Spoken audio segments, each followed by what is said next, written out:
ప్రకారంగా 352 వంతెనలు ఉన్నాయట. ఇది మార్చాల్సిన అవసరం ఉంది. చంద్రబాబు గారు స్వయంగా దీని మీద ఇనిషియేటివ్ తీసుకుంటే బాగుంటుంది.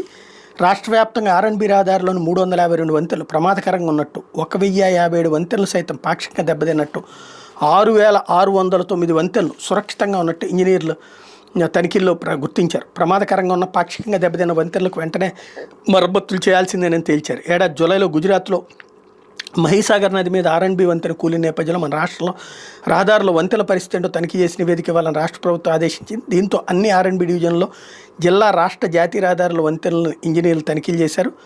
583 వంతెనల పునాదులు బలహీనంగా ఉన్నాయని తేలింది. మిగతా 754 వంతెనల్లోకి వచ్చేటప్పటికి పాక్షికంగా తేడాలు ఉన్నాయన్నటువంటి తేలింది. ఓవరాల్గా బాబు గారు తలుచుకుంటే సాధ్యమవుతుంది. 100 కోట్ల రూపాయలు అవసరం అవుతుంది, కానీ ఇది చేయాల్సిన అవసరం అయితే ఉంది. తర్వాతన ఇది లేట్ చేస్తే ప్రమాదకరం. ఏ క్షణంలో ఏం జరుగుతుందో తెలియదు. ఒక్కసారి ఒక వంతెన కూలిపోయిందంటే 2 ప్రాంతాలు